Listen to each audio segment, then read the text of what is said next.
Okay, so today we're going to start chapter 5 in earnest. 5A is on eigenvalues, eigenvectors, and invariant subspaces.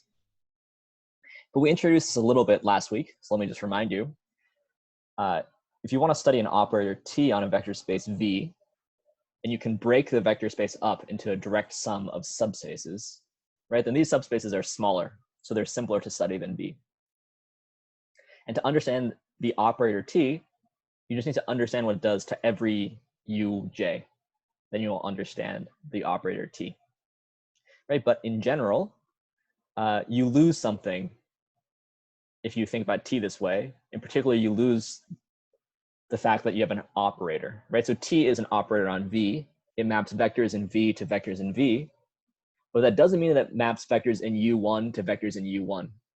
Right? It can map vectors in U1 anywhere in V. It could send vectors in U1 to some vectors at U2 or U3. Right? So in general, if you break up the vector space as a direct sum, you have an operator. The operator doesn't need to respect the direct sum in any way. If you restrict to U1, you just get a map from U1 to V. It's not necessarily an operator on U1. So we can study, if I have an operator, some subspaces that the operator maps to themselves. Right? So if T happened to send every vector in U1 to U1, then you could think of T restricted to U1 as an operator on U1. And you would call that subspace invariant, right? So the definition of invariant is here. It's if every time you have a vector in U, T takes that vector, it keeps it in U. Okay, so that's the definition of invariant subspace, just a subspace that is sort of preserved by an operator. Okay, so again, I already showed you the definition, but U as subspace of V is invariant. Of course, the property of being invariant has to do with a fixed linear map, right? So invariant under T if U and U implies that TU is in U. Okay, so it, of course, like I just said, it depends on having an operator T. And it needs to be an operator, right? Because otherwise, T of U isn't going to be in V in general, right? If T was just a linear map from V to W, you take something in a subspace of V, it doesn't even make sense to ask if it ends up in the same subspace because T in general goes to some other vector space. But once you have a fixed operator, you can then ask, say, what are the invariant subspaces? Okay, so let's look at some examples. So let's let T just be an operator on V. So here are the basic examples first. Kind of like when you first learn about subspaces, you learn about the zero subspace, you learn about all of V. Those are sort of the basic ones. Those aren't sort of the interesting ones that you'd want to study, but you should know the basic ones first because that means you understand the definition. Right? So in fact, the zero subspace is invariant under T subspace.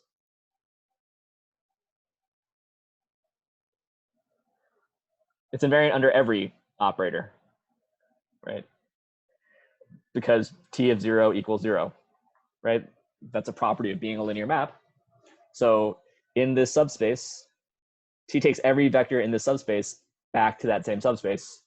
So 0 is invariant under every linear operator.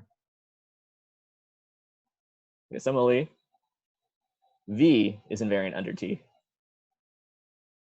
The whole vector space is invariant, right? Because T is an operator, right? So it goes from V to V. So for all V and V, definitely TV is in the codomain of the function, which is in V. So for any operator on any vector space, the zero subspace and the whole subspace are always invariant. These are sort of trivial invariant subspaces. Okay. Also, the null space of T is invariant under T. Okay, so this one is less trivial. And note that this subspace depends upon the operator, right? For whether a subspace is invariant or not depends upon what operator you're talking about, except for these first two examples at least. I guess probably in general you can prove that these are the only two that are invariant under every linear operator. Yeah, I can make that a homework exercise actually. So if I remember homework, prove these are the only ones. Only subspaces which are invariant under every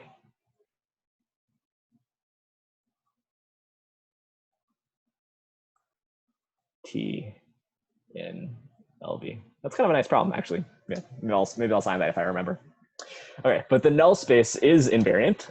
Why is this? So suppose that V is in the null space of T. Then T of V equals 0 for every V in the null space of T. But 0 is definitely in the null space of T because the null space of T is a subspace. So because T maps everything in the null space to 0, it definitely maps everything in the null space to something in the null space. Also, the range of T is invariant under T. There should be an under here. Why is this?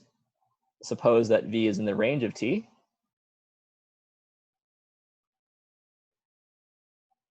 Well, then T of V, is that in the range?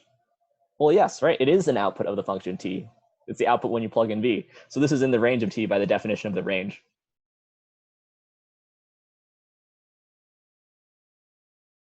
Right? This 0 is in the null space by definition of a subspace. Every subspace contains 0. But TV is in the range because that's the definition of being in the range. So the range of T, if you keep on applying T, you always end up back in the range of T. That means it's an invariant subspace. Okay, these are sort of basic examples, sort of very general, right? Now let's look at a slightly more specific one. Let's consider our favorite operator, the differentiation operator.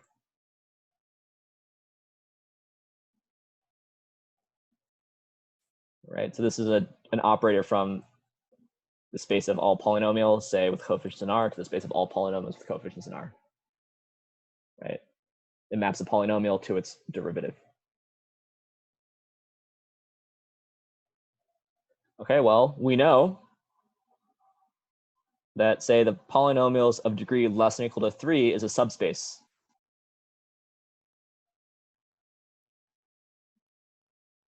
Right? Because 0 has degree less than or equal to 3. If you add two polynomials of degree less than or equal to 3, you get a polynomial of degree less than or equal to 3. Same thing if you scalar multiply. Right, and if P is a polynomial of degree less than or equal to 3, this means that its derivative is actually a polynomial of degree less than or equal to 2, right? But it's definitely a polynomial of degree less than or equal to 3. So this means that this is invariant under D. Right? And of course, the number 3 here wasn't important. Pm of R is invariant under D because the differentiation operator doesn't ever increase degree.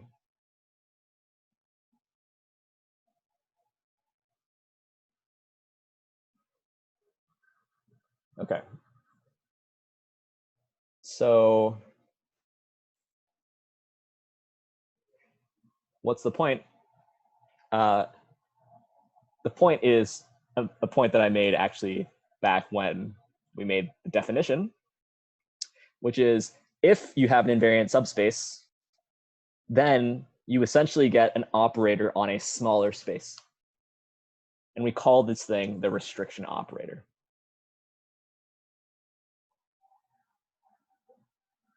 Suppose T is an operator on V, and U is a subspace which is invariant under T.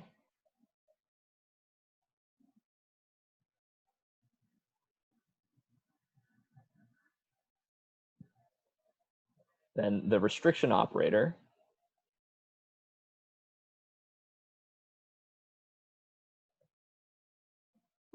noted just like you denote any restriction, you use a bar and then you subscript the thing you're restricting to.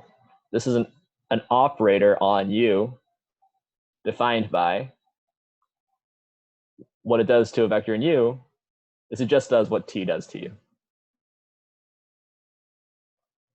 This is the whole point, or this is the whole motivation that we talked about on Friday of wanting to study invariant subspaces, because you can restrict operators and get operators, right? So I feel like I've now made this point too many times, but when you're learning something for the first time, it's probably impossible to make a point too many times, right? So if not invariant, if U is not invariant, then T restricted to U is just a map from U to V. So you wouldn't get an operator. You get a well-defined linear map, but you wouldn't be able to call it an operator.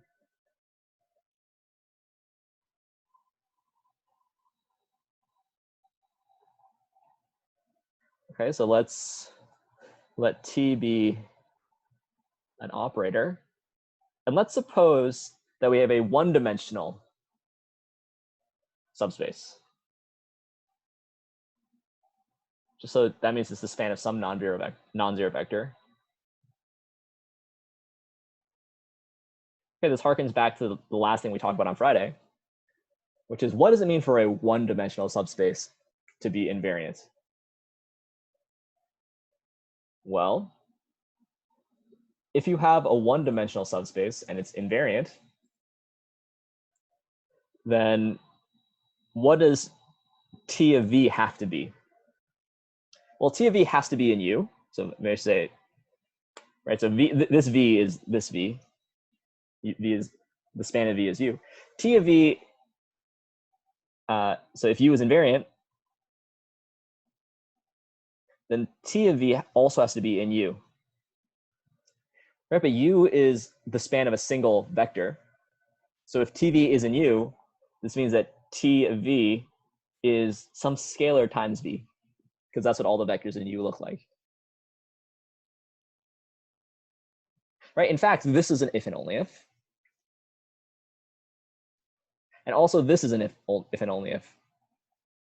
Right, certainly if U is invariant, then T of V is in U. On the other hand, if T of V is in U, then, well, every vector in U is some scalar multiple of V. So T of lambda V is lambda T of V, so it would also be in U. Okay, so actually both these statements are if and only ifs. If U is invariant, if and only if T of V is in U, if and only if T of V equals lambda V. And this is the definition of being an eigenvector.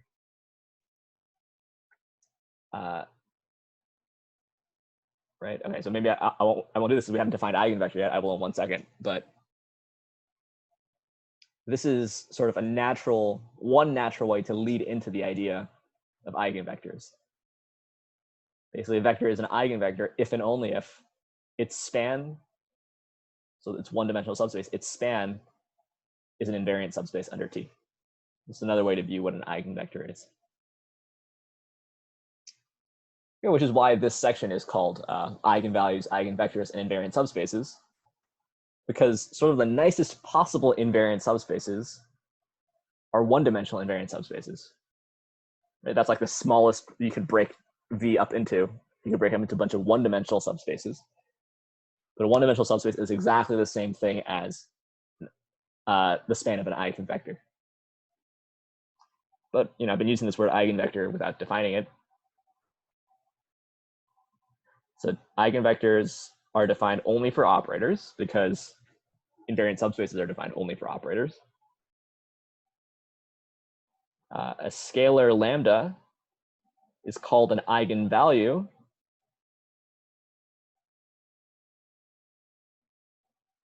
of T if there exists a non-zero vector V and V such that what T does is it just scales by the scalar lambda. Hopefully you remember this from 308. Any such vector is called an eigenvector of T. And generally, right, each eigenvector, an eigenvector means that you're scaled by the linear transformation. And that scalar is important. It's generally say that this vector v is an eigenvector corresponding to the eigenvalue lambda.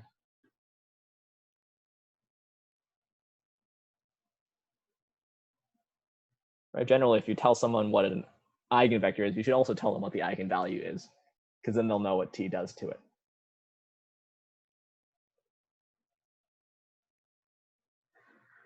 Okay, and you learned about eigenvectors and eigenvalues in Math 308. So let's just discuss the following proposition, which is really how you study eigenvectors from a computational point of view. Sorry, let me back up a second. I should say that this is a bit more general than what you studied in 308, because here, V is just any vector space. Okay, that means it doesn't have to be Rn. It also means it doesn't have to be finite dimensional, which are the only vector spaces that you study in 308. Okay, so the idea of an eigenvector makes perfect sense, even if you have an operator on an infinite dimensional vector space, which are actually very important in mathematics.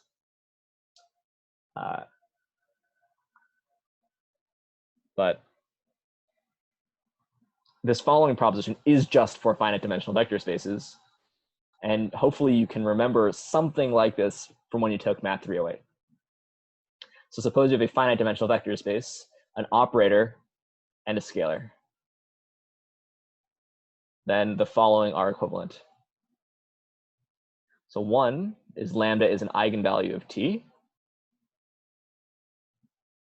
So this proposition will tell us exactly what it means to be an eigenvalue.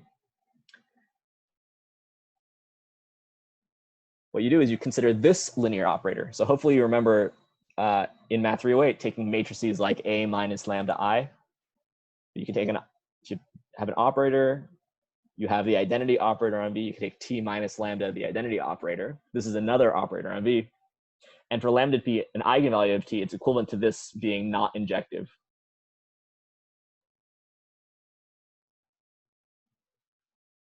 Okay, but then since we have an operator on a finite dimensional vector space, that means you have a map from a finite dimensional vector space to itself. So injective happens if and only if surjective, because it's an operator between two finite dimensional, I mean, it's a linear map between two finite dimensional vector spaces of the same dimension. So this we proved. So this is the same thing as basically you're injective if and only if you're surjective, if and only if you're bijective. So the equivalence of these three is really if T from V to W and V and W are finite dimensional vector spaces of the same dimension, then injective if and only if surjective. We proved this. In the notes, it's proposition 97. Okay, but what we didn't prove was we didn't prove that one if and only if two, but this is just like a little computation. So y is one if and only if two. Right, the point is that if lambda is an eigenvalue,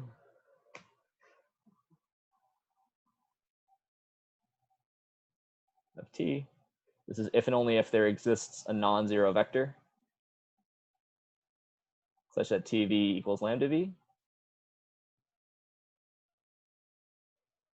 right, which is if and only if there exists a non-zero vector such that TV minus lambda V equals 0, which is if and only if there exists a non-zero vector such that T minus lambda I V equals 0. right? So to say that lambda is an eigenvalue of t is the same thing as saying there's a non-zero vector in the null space of this linear transformation, this linear map. And then we have a theorem that says non-trivial null space is the same thing as not being injective. Right? So this means there's a non-trivial null space.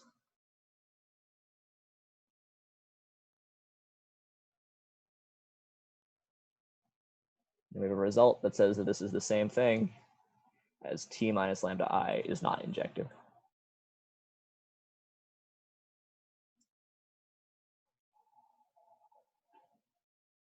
Okay, so computationally, the way that you study whether or not something is an eigenvalue is you consider the operator t minus lambda I, or if you're lucky enough to have the matrix given to you, you consider the matrix A minus lambda I, and you see, does it have a non-trivial null space? Which for a square matrix is the same thing as saying, is it invertible? Is there a pivot in every column? And the eigenvectors will be exactly the things in the null space of t minus lambda I. Those are the eigenvectors of t. I should say the non-zero vectors in the null space are the same thing as the eigenvectors of t with that eigenvalue. It's a very, very useful proposition. I mean, the proof is simple, but it gives you like a nice computational tool. You want to know if lambda is an eigenvalue of t, you study this other operator, t minus lambda I. Okay, now for a fixed eigenvalue lambda, sometimes you want to consider all of the eigenvectors at once.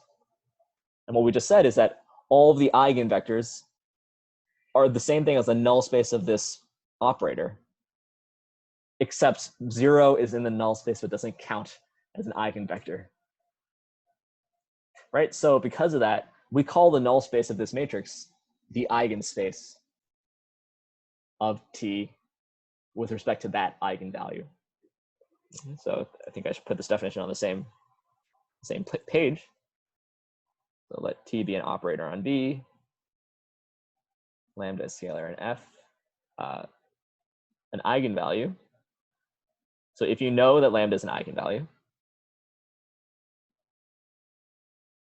the eigenspace corresponding to lambda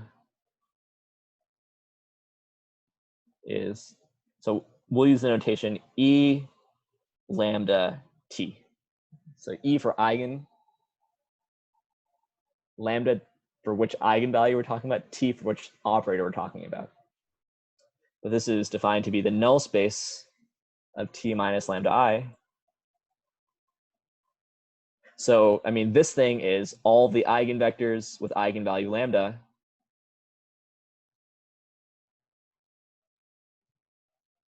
plus the zero vector, because the zero vector is in there, it's a subspace, but it doesn't count as an eigenvalue, right?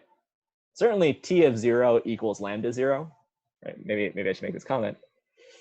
T of 0 equals lambda 0 for every lambda in F, right? So if you didn't include this restriction of being a non-zero vector, you would be forced to call 0 an eigenvector for every single scalar. But we don't call it an eigenvector, but we do throw it into the eigenspace to make it a subspace.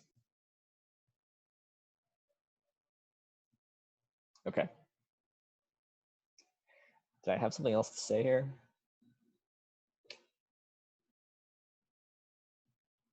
Oh, yeah. One thing we have not discussed in any of this is how to find the eigenvalues of an operator.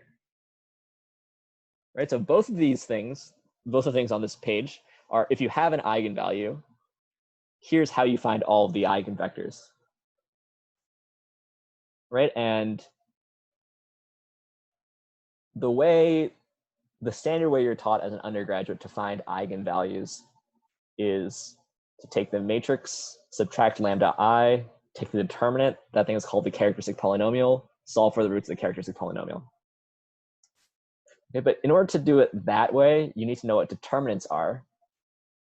And determinants are, I mean, I think I've mentioned this. Do I mention this? Have I mentioned this? It's hard for me to remember. Determinants are like kind of unwieldy and kind of unintuitive. So like, why are you defining this weird operation on matrices that outputs some number? So this textbook, I think, to its credit, leaves determinants for later. In fact, I'm not planning on covering determinants in this class. To be honest, for anything more than like I guess for a 3x3 matrix, I would do a determinant by hand, but for a larger matrix, I would just plug it into Mathematica or Wolfram Alpha. So like the process of computing a determinant is not something that I'm that interested in teaching you. Also, you should know it from 308. But I think to the credit of this book, you can do a lot of things. You can learn a lot of conceptual things, even learn a lot of computational things without learning the determinant. So it's sort of a quirk of this book, actually. Not too many books introduce eigenvalues without doing the determinant first to give you some way of computing them. But since this is a second course in linear algebra, it's kind of okay because you know how to compute eigenvalues. You've done it before. Now we can sort of study them in the abstract. We can try to understand what they really are without worrying about this formality of taking determinants. Okay. So let's prove our first result about these eigenvalues and these eigenvectors. Let's switch back to black ink. Okay, so let T be a linear operator on any vector space now.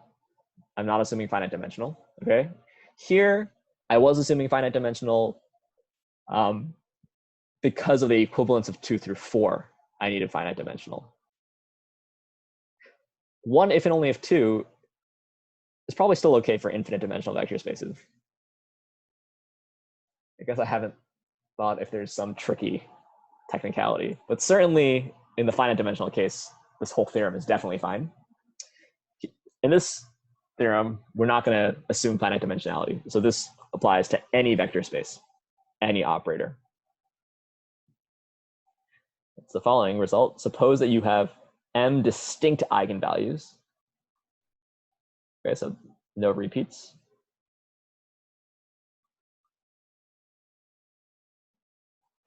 And let's say you take one eigenvector for each eigenvalue.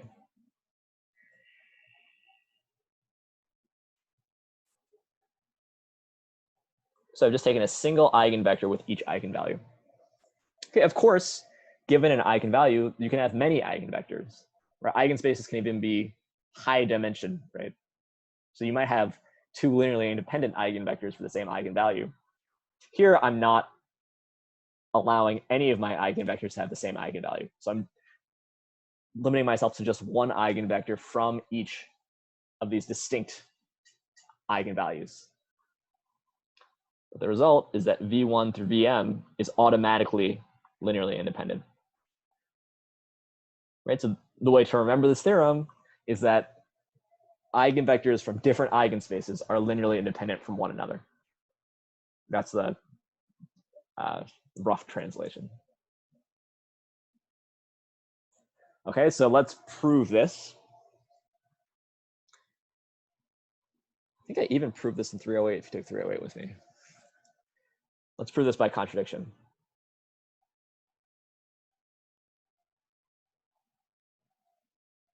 I tell you, I've now taught linear algebra at 3 different universities. And I think at every university I've taught it at 2 different levels. No, maybe I've only taught it. Okay, I think I've taught linear algebra at least 5 different places / levels. So it's hard for me to remember sometimes what I've said when and what I've proved when. But I think I proved this in 308 even. But suppose for contradiction that V1 through Vm are actually linearly dependent.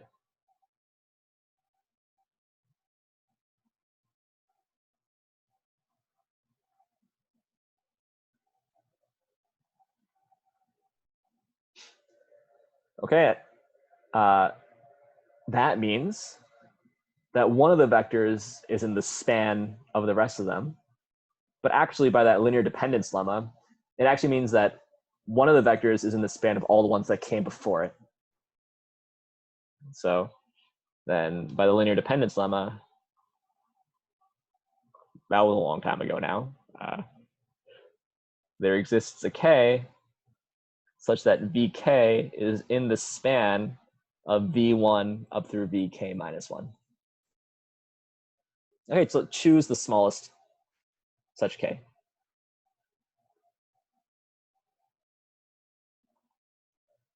What does that mean? That means that vk is in the span of the first k minus 1, but vk minus 1 is not in the span of the first vk minus 2. And vk minus 2 is not in the span of the first vk minus 3. So this assumption that of choosing the smallest such k guarantees that this set is linearly independent.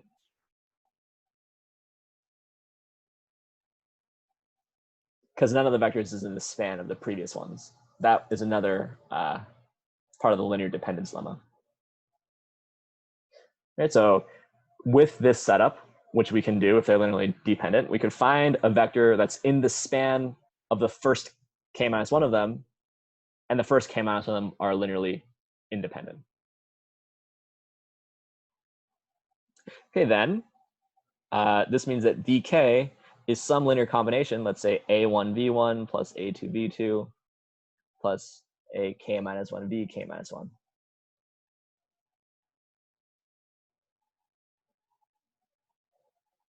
Okay, well, this is, what have we not used yet amongst our hypotheses? We haven't yet used that these v's are eigenvectors. So it seems reasonable to apply t to this whole equation. And so apply t to get, well, if you apply t to vk, you get lambda k vk.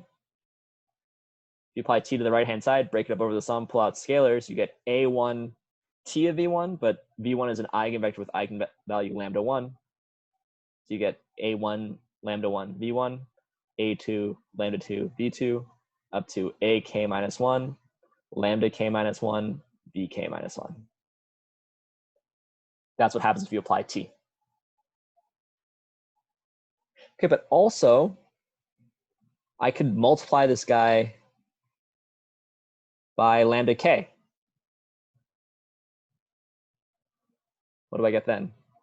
Then I get lambda k vk equals a1 lambda k vk plus a2 lambda k vk plus ak minus 1 lambda k vk minus 1.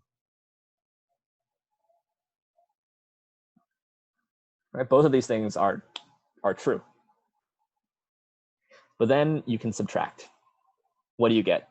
You'll get a1 lambda 1 minus lambda k vk plus a2 lambda 2 minus lambda k vk up through ak minus 1 lambda k minus 1 minus lambda k vk. Sorry, this one is v1, this one is v2, this one is vk minus 1. What am I doing? Now what do we have? Now this equation is a linear combination of v1 up through vk minus 1 that equals 0. But those vectors were linearly independent, which means that all of these scalars must be 0 by the linear independence of the v's. Also, I'm assuming that the eigenvalues are distinct, which means that lambda 1 minus lambda k is not 0. Lambda 2 minus lambda k is not 0, etc. But if lambda 1 minus lambda k is not 0, that means that a1 must be 0. Right? So because I'm assuming distinct, this implies a1 equals 0, a2 equals 0, ak minus 1 equals 0.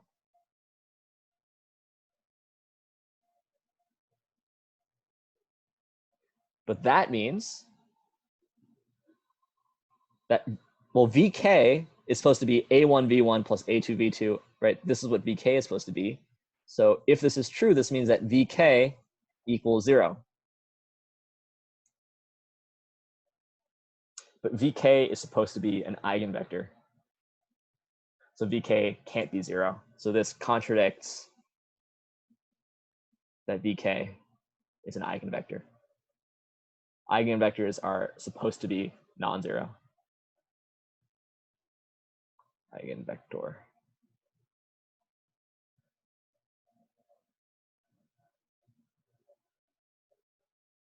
Okay, so totally in general, any dimension, finite dimension, infinite dimensional vector space, any operator T, if you have eigenvalues that have eigenvectors that have distinct eigenvalues, they're automatically linearly independent. But the way to think about this is that the eigenspaces sort of all have to point in different directions.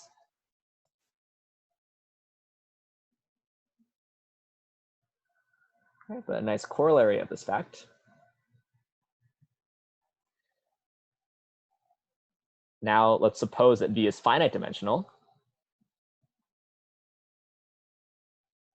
So before I was not assuming that V is finite dimensional, now I am.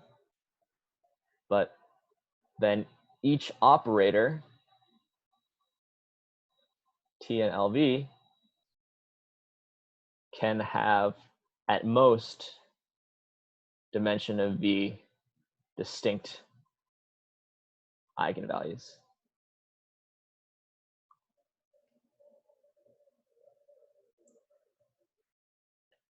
If V is finite dimensional, if you take any operator, it can only have so many different eigenvalues. Because a finite dimensional vector space can only have so many linearly independent vectors in it. And if you have a lot of distinct eigenvalues, it means that you have a lot of linearly independent eigenvectors. How many linearly independent vectors can you have? You can only have up to the dimension of the space. That's the proof. Right? If lambda 1 through lambda m are distinct eigenvalues,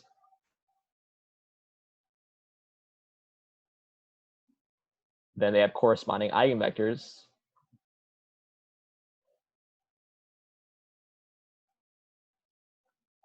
Well, they have to be linearly independent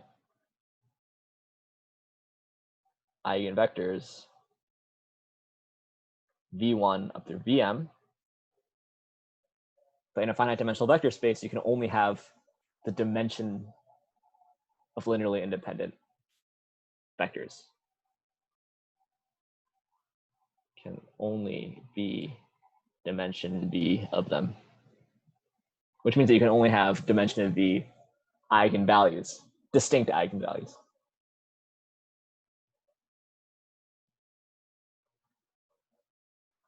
Okay. However, maybe something you remember from Math 308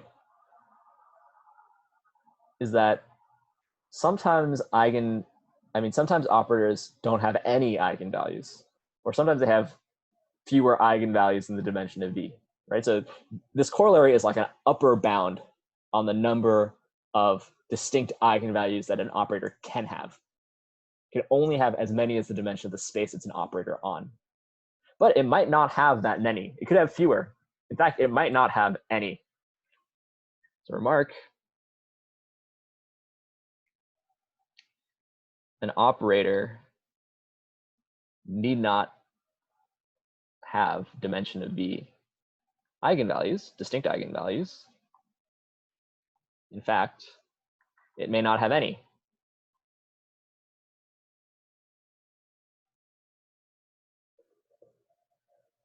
And here's the example.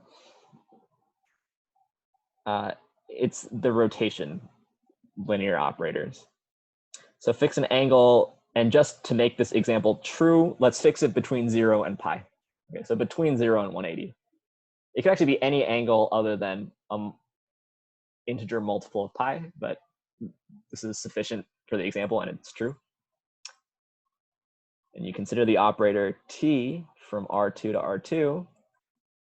given by rotation by angle, this theta.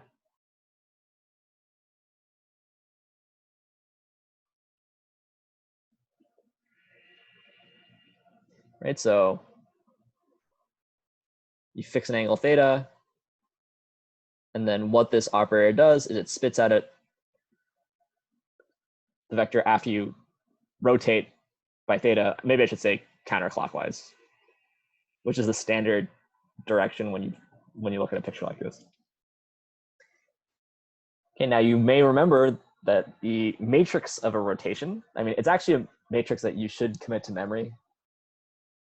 Do I believe that? I guess you can always rederive it. But you should remember sort of what it looks like. So the matrix of this linear operator with respect to the standard basis, the first column is always given by what t does to the first basis vector. The second column is always what t does to the second basis vector. So this first basis vector is 1, 0, and it goes to this vector, which has coordinates cosine theta, sine theta. So this is cosine theta, sine theta. That's the part you can always derive. Then you can think about what it does to the second standard basis vector. It rotates it here, right? But maybe you can just remember that you stick a negative sign in and you replace the cosine with sine and the sine with cosine. So this is a perfectly good linear operator on R2. Maps from R2 to R2 in a really nice way even, right? A very sort of geometric way. But we can think about the eigenvectors of this thing. So an eigenvector is just a vector that gets scaled by the operator. Now, is there a vector in R2 that gets scaled by t? Well, since I'm assuming that theta is an angle strictly between 0 and pi, if you take any vector, what happens is it rotates over by theta. You're never going to get a scalar multiple of the vector you started with because you have an acute angle in between the two. Right? It's only a scalar multiple if the angle between the two is 0 or 180, or I guess I should say pi. So by thinking about this geometrically, it becomes pretty clear that no vector ever gets scaled by this linear operator, except I guess arguably the 0 vector, but that doesn't count as an eigenvector. Every vector gets rotated in an acute angle away, never gets scaled. So this operator has no eigenvectors or eigenvalues. It's a very nice operator. No eigenvalues.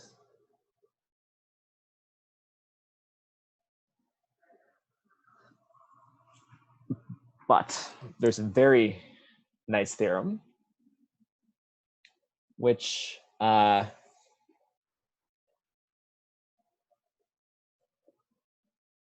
way you can prove is by using determinants. But this book, I guess, as I discussed earlier, doesn't introduce determinants until later. So we'll have to figure out a proof without determinants. And the very nice theorem is the following. Over the complex numbers, every operator has an eigenvalue.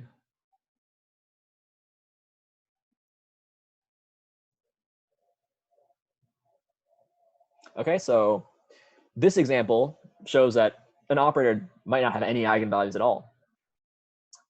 But this example is over R.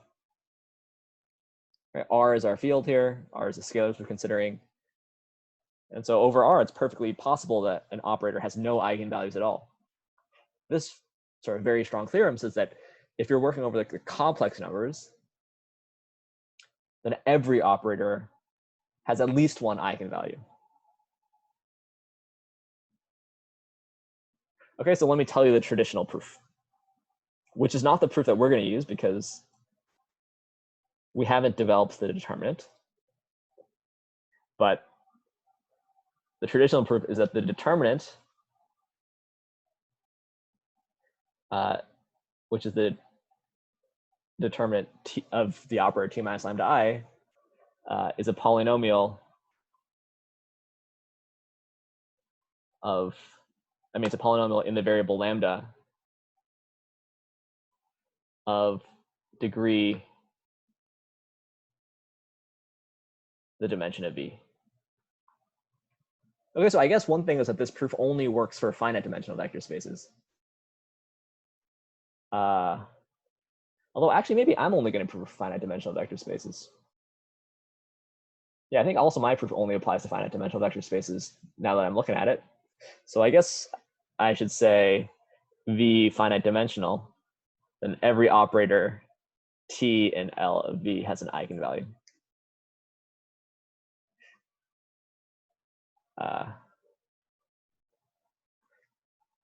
That's the generality we'll prove it in, so I guess that's the generality I should state it in.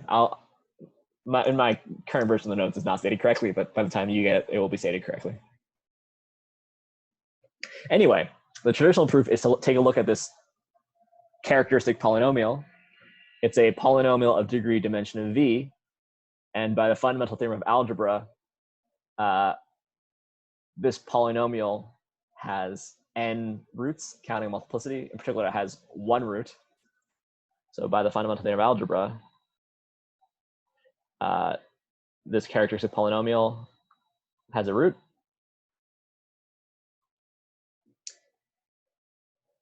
I see one bad thing I've done here. I'm not trying to do this proof, but I want to use lambda as a root. So let's say xi.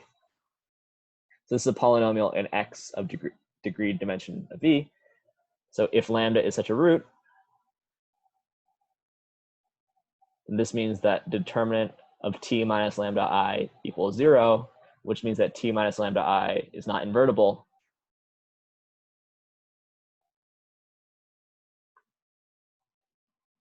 Which means that lambda is an eigenvalue.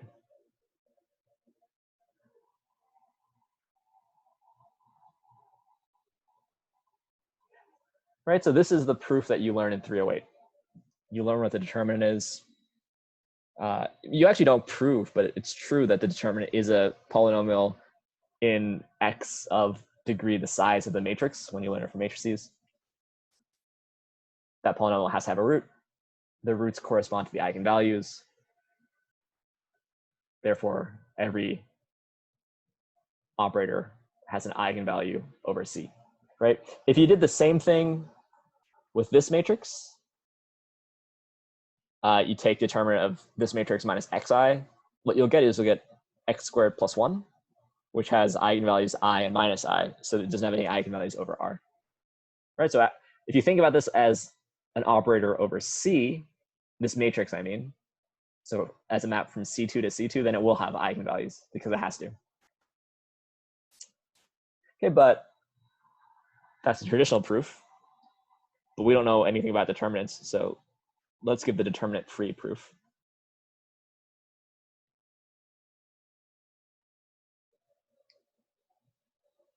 Okay, 10 minutes to do it. I think that's enough time. Okay, so suppose V is a vector space over C with dimension n. And suppose that T is a linear operator. Okay, now suppose that V is any non-zero vector.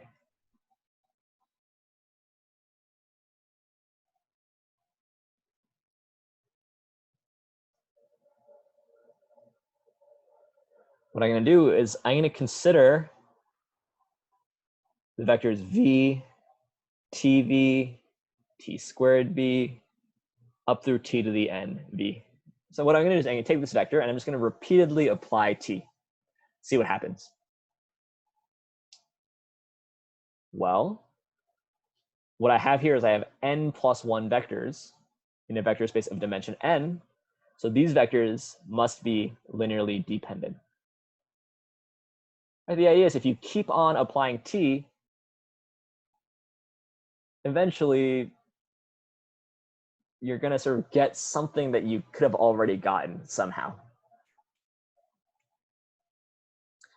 So this means that there exist scalars. Let's index at 0 this time because that's the natural index in C, such that A0V plus A1TV plus A2 T squared V plus AN T to the N V equals 0. Right? And there's some linear combination of these vectors which equals 0. And now let's let P be a polynomial. Okay, so I'm somehow switching between using C and F, but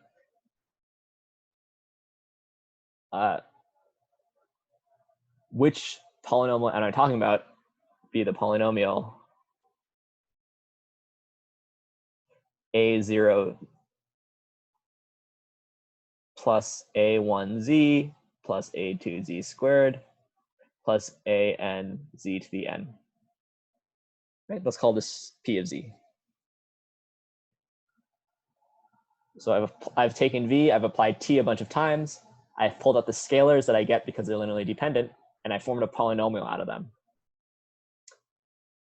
Now, by the fundamental theorem of algebra, I can factor this polynomial. This is C times Z minus lambda 1, Z minus lambda 2, Z minus lambda N. So this one is by the fundamental theorem of algebra.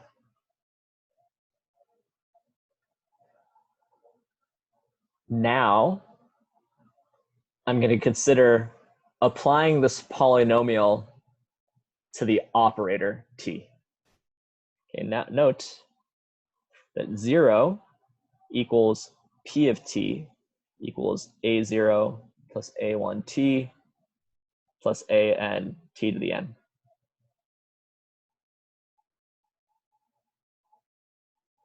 Sorry, I should say if you apply this to V, that's what I mean. Right, so you can apply the polynomial P to the operator T to get a new operator.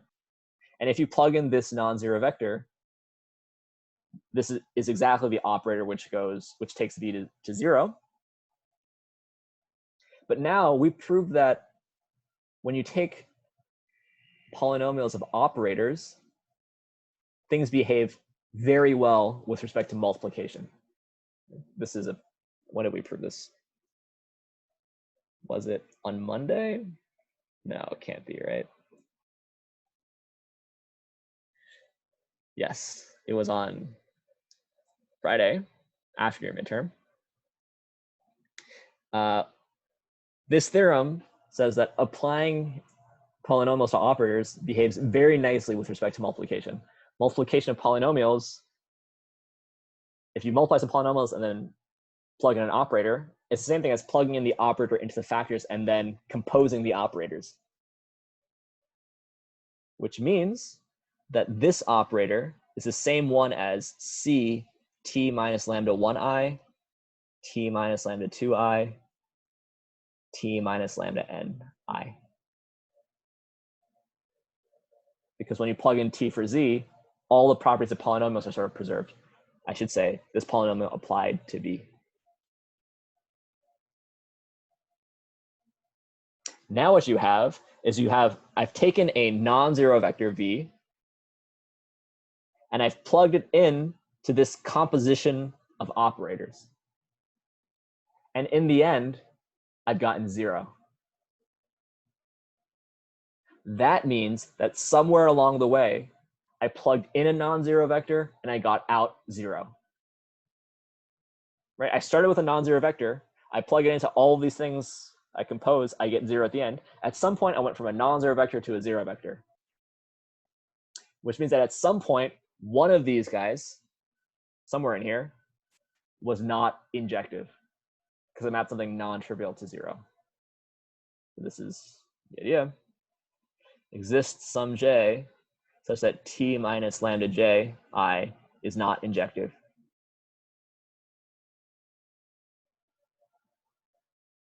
Which is exactly the same thing as saying that lambda j is an eigenvector. Sorry, an eigenvalue.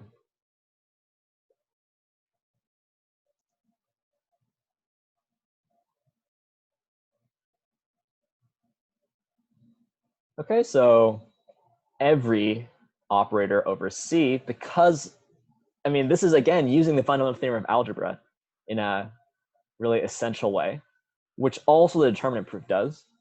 But the determinant proof, it's hard to understand what a determinant is doing. With this proof, it's a longer proof in terms of the amount of ink used. However, we sort of can understand all the working pieces of this proof.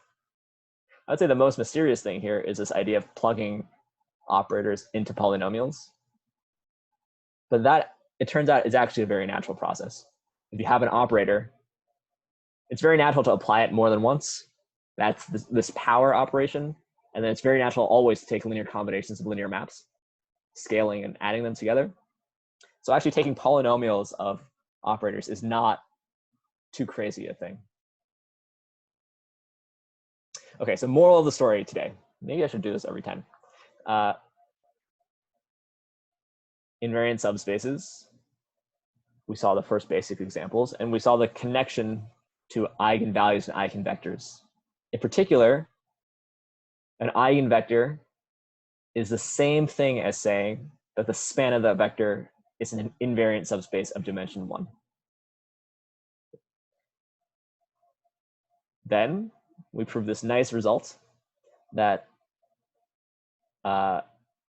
something is an eigenvalue if and only if this other operator, t minus lambda I, fails to be injective or surjective or bijective.